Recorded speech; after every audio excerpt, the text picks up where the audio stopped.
Daniel buried his father. He thought the worst part of his life was over. He was wrong, because the real tragedy didn't start at the funeral. It started 3 weeks later, with a knock on the door. Daniel opened it expecting a neighbor. Instead, a man in a gray suit handed him a sealed envelope. Final eviction notice. Daniel frowned. There must be a mistake. The man didn't argue. Talk to the property owner. Who? The man checked his clipboard. Victor Adeyemi. Daniel felt his stomach drop. That was his uncle. Inside the house, his younger sister Mira read the letter once. Then again. Then a third time. No, she whispered. Dad cleared this house years ago. Daniel grabbed his phone and dialed Victor immediately. His uncle answered calmly, almost cheerfully. Oh, Daniel, I was wondering when you'd call. You filed eviction on us? The property legally belongs to me now. That's impossible. Your father signed it over last year. Silence filled the room. My father would never do that. Well, the courts disagree.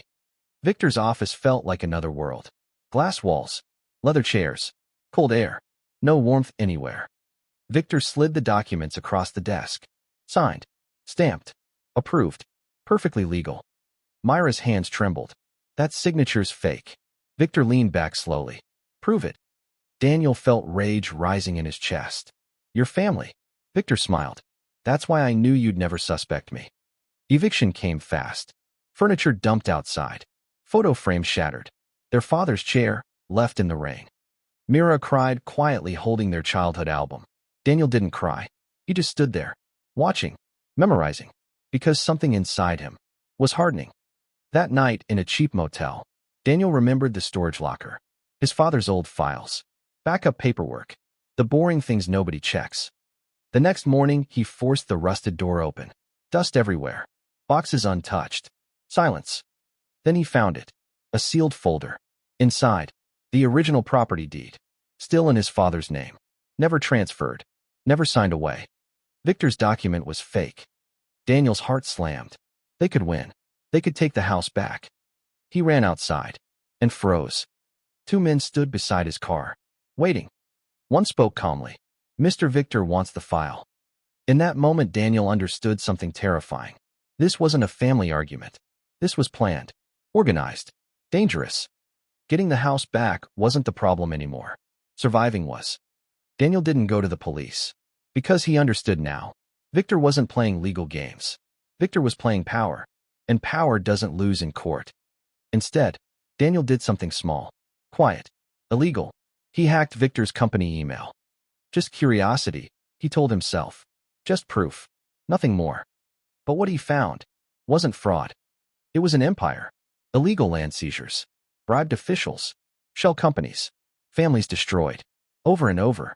Exactly like them. Victor hadn't betrayed family. He'd built a business out of betrayal. Daniel leaned back shaking. This evidence could destroy him.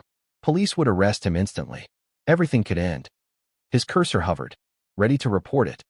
Then Mira walked in quietly, holding instant noodles. Her eyes swollen, her voice small. Daniel, we have $43 left. He slowly closed the report window. Because suddenly the truth felt ugly. Justice wouldn't fix their lives. Justice wouldn't feed them. Justice wouldn't give them a home. Money would. That was the moment Daniel crossed the line. Not loudly, not dramatically, just one quiet decision. He copied every file, encrypted them, and sent one message. I have proof. The reply came in 9 minutes. How much? Daniel stared at the screen, hands shaking, because now, he wasn't exposing crime. He was selling it. He typed one number. Press send. No turning back. Within 48 hours, Victor's empire started burning. Investigations, account freezes, police raids, news everywhere. Victor called 17 times.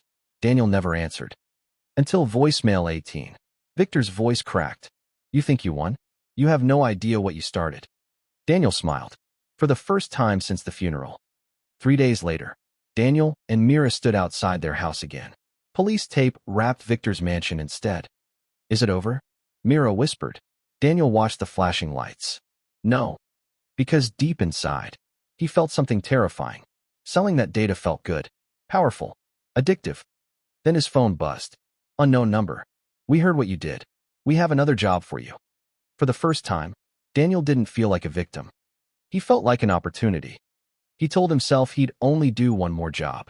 Just one. Enough to secure their future. Then he'd stop. Everyone says that. Nobody does. Months passed. Daniel became invisible. Untouchable. The hacker who could ruin anyone. Money flooded in. New apartment. New life. New power. One night, Mira finally asked quietly, "Daniel, are we the bad guys now?" He didn't answer, because he didn't know. Then the package arrived. No return address. One flash drive inside. He played the video and felt the blood leave his body. Hospital footage. His father's final night alive. And standing beside the bed was Daniel himself, signing the property transfer papers, helping move the assets, agreeing the house should go to Victor temporarily to hide it from debt collectors. His father wasn't betrayed. He planned it. Daniel had simply forgotten. Grief, stress, trauma. Victor didn't forge anything.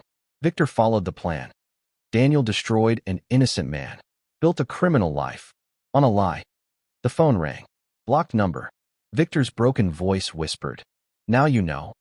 Daniel sat alone in the dark, wealthy, powerful, feared, and completely guilty. Because the crime that started with betrayal had really started with him. And winning the wrong way costs more.